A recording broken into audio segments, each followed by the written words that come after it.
Assalamualaikum warahmatullahi wabarakatuh. Saya Muhammad Rafiudian dengan NIM 2107058081. Di sini saya akan menjelaskan mengenai evading IDS, firewall, dan honeypots, di mana ini merupakan tugas dan untuk memenuhi tugas dari MK keamanan jaringan yang diberikan oleh dosen Pak Mukan. Jadi di sini saya akan menjelaskan yang pertama itu ada IDS, kemudian ada firewall dan juga honeypots. Yang pertama tentang IDS, firewall dan honeypots yang bersangkutan dengan definisinya.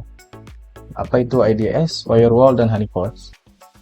IDS merupakan sebuah perangkat yang berguna untuk memantau lalu lintas paket berdasarkan aturan yang terdefinisi.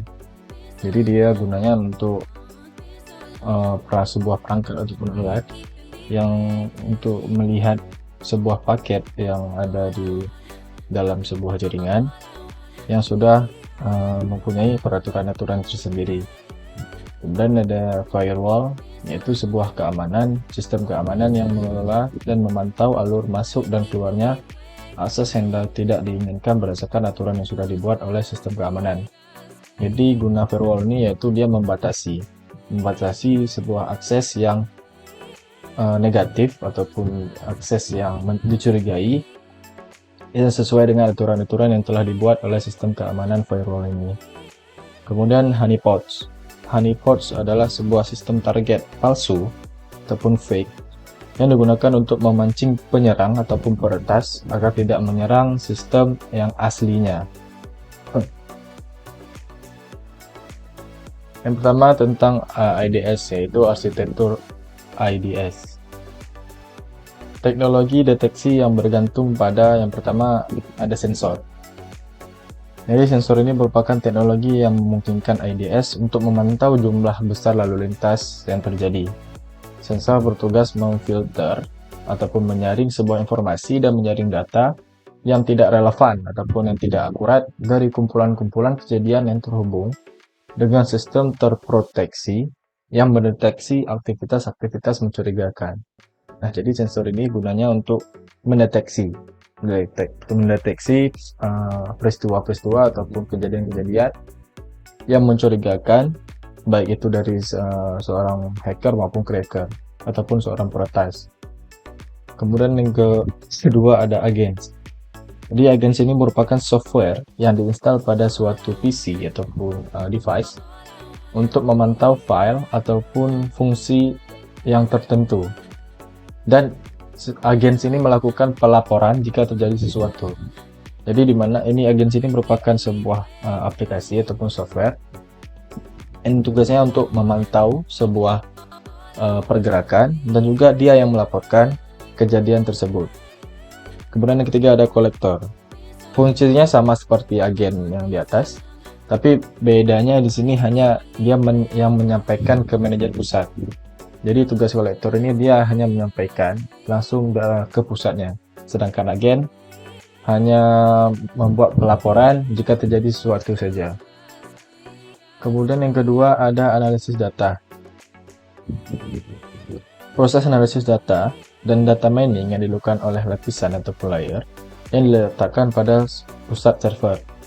Analisis dilakukan dengan menggunakan database yang berisi kebijakan untuk mendeteksi di mana di dalamnya terdapat tanda tangan penyerang ataupun profil-profil si penyerang ataupun peretas, deskripsi perilaku normal, dan parameter yang penting. Database ini mengatur konfigurasi parameter IDS, termasuk mode komunikasi dengan modul tanggap. Kemudian yang ketiga ada manajemen konfigurasi ataupun biasa disebut GUI ataupun GUI, yaitu konsol antarmuka operator dengan IDS. Jadi ini hanya interface-nya saja, yaitu manajemen konfigurasi ini. Kemudian ada kelebihan dan kelemahan IDS. Kelebihan IDS yaitu memiliki akurasi keamanan yang baik dan ketelitian yang tinggi, dan mampu mendeteksi secara real time ataupun secara langsung mengenai aktivitas yang mencurigakan. Dapat dibedakan antara paket data yang keluar masuk dalam lalu lintas jaringan, sehingga dapat mengenal karakteristik traffic ataupun lalu lintas si peretas Selain mampu mendeteksi, IDS juga mampu melakukan pencegahan terhadap serangan tersebut. Kemudian IDS ini memiliki cakupan yang luas dalam mengenal proses attacking. Nah, dapat memberikan informasi mengenai ancaman-ancaman yang terjadi yang dibuat oleh seorang peretas. Kemudian IDS ini juga memiliki tingkat forensik ataupun tingkat visual digital yang canggih dan mampu membuat reporting yang baik. Reporting di sini maksudnya seperti laporan. Kemudian IDS ini memiliki sensor yang dapat dipercaya untuk memastikan pendeteksian dan pencegahan. Jadi IDS ini merupakan salah satu yang terbaik dan juga yang dapat dipercaya di bidang sensornya yang cukup akurat. Kemudian yang kedua ada kelemahannya. Di IDS ini sering terjadi alarm palsu dikarenakan paket-paket data yang lewat tidak sesuai dengan rule yang dibuat. Setelah diteliti, ternyata hanya paket data biasa dan tidak berbahaya. Kode-kode exploit mudah diubah oleh penyerangnya. False negatives, kondisi di mana IDS tidak dapat mendeteksi adanya serangan karena tidak mengenal signaturnya dan kemudian data overload ataupun berlebihan data. Jadi kelemahan dalam IDS ini terkadang dia mendapatkan alarm-alarm palsu karena paket-paket data yang lewat ataupun paket data yang terkirim tidak sesuai dengan peraturan yang telah dibuat. Kemudian di bagian firewall, ada yang pertama tentang teknik yang digunakan firewall. Yang pertama ada teknik service control, yaitu firewall akan memeriksa IP address dan nomor port yang digunakan pada protokol TCP dan UDP. Kemudian yang kedua ada direction control, yaitu merupakan teknik yang ditekankan pada arah traffic ataupun lalu lintas jaringan dari permintaan layanan yang akan dikenali dan diizinkan melalui firewall, baik dalam bentuk inbound ataupun outbound. Yang ketiga ada behavior control. Teknik ini menekankan pada perilaku mengenai seberapa banyak suatu layanan yang telah digunakan oleh user. Kemudian yang keempat ada user control, yaitu rule ataupun peraturan yang kepada user, di mana untuk mendapatkan dan menjalankan suatu layanan di mana terdapat permission ataupun perizinan kepada user yang boleh dan tidak boleh dilakukan oleh user. Kemudian yang kelima ada host control, yaitu sebuah peraturan yang dimana host dapat meminta dan menjalankan suatu layanan tersebut dengan menerapkan permission host yang boleh dan yang tidak boleh. Hampir sama juga seperti user control, hanya saja ini digunakan oleh host, bukan oleh user ataupun si pengguna. Kemudian time control. Teknik ini ditekankan pada waktu di mana suatu layanan dan diminta atau yang dijalankannya. Kemudian yang terakhir ada transmission line control. Teknik ini diterapkan pada jalur transmisi yang digunakan oleh customer. Selanjutnya, dengan adanya firewall dalam suatu sistem jaringan komputer, diharapkan dapat melindungi informasi-informasi yang penting dan juga dapat manajemen lalu lintas pengakses dari dalam maupun dari luar sistem. Gunanya untuk meningkatkan sebuah kinerja seluruh bagian-bagian yang terkait mencapai maksimalnya suatu koneksi atau jaringan dari dalam maupun luar yang memberikan suatu efek menguntungkan bagi si user ataupun si pengguna. Salah satu sistem pengamanan jaringan dan komputer, IDS hanya cocok digunakan sebagai salah satu sistem pengamanan dan tidak dapat dijadikan sebagai salah satu sistem tunggal untuk mengamankan jaringan. Karena karakteristik IDS yang berfungsi untuk pendeteksi dan memberi peringatan terhadap gangguan yang datang dari luar dan dalam sistem. Sehingga IDS ini harus dikombinasikan dengan beberapa metode pengamanan lain untuk melengkapi kekurangan-kekurangan yang ada dimiliki oleh IDS ini sendiri. Misalnya seperti kita menggunakan firewall sebagai tambahan pengamanan dalam IDS. Kemudian masuk ke dalam honeypot. Jadi di honeypot ini terdapat beberapa jenis. Yang pertama ada low involvement honeypot, yaitu merupakan biasanya hanya menyediakan tiruan dari layanan tertentu.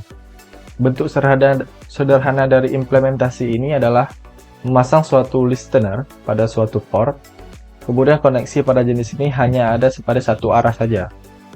Penyerang ataupun peretas hanya dapat mendengarkan tanpa bisa menanyakan pertanyaannya sendiri. Pendekatan ini disebut pendekatan pasif.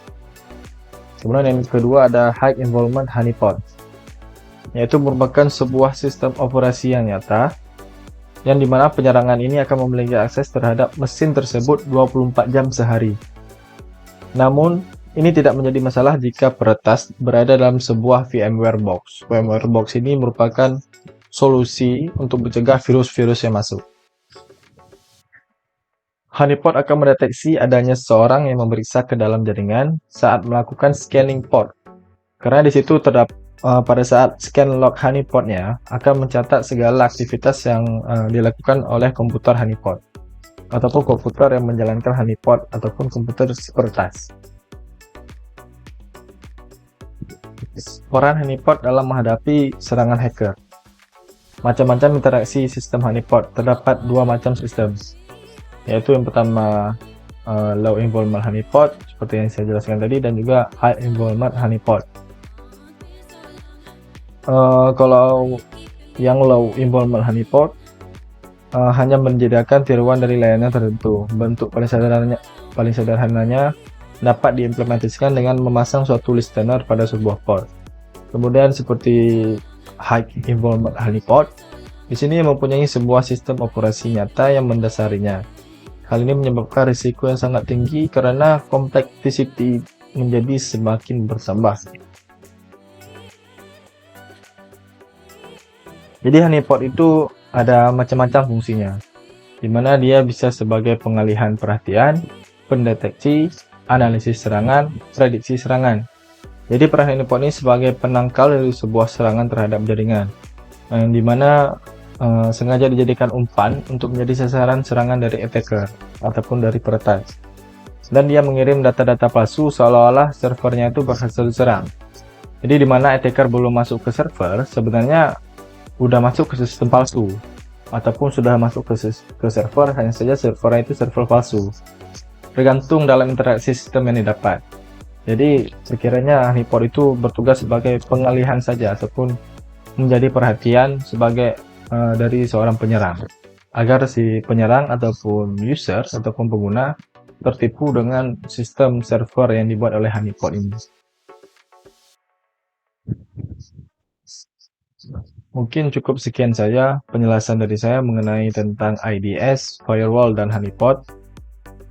Kalau ingin lebih lengkapnya mungkin ada di website Infotech Winaraniri, yang dimana di situ langsung terhubung oleh GitHub, dan di dalam GitHub itu terdapat penjelasan yang lengkap tentang ketiga materi ini, yaitu tentang IDS, honeypot, dan firewall. Terima kasih telah menonton video ini. Semoga harapannya kawan-kawan bisa menyerap ilmunya dan juga bermanfaat bagi kawan-kawan sekalian. Lebih dan kurang saya mohon maaf. Saya akhiri, wabillahi taufiq wa hidayah. Wassalamualaikum warahmatullahi wabarakatuh.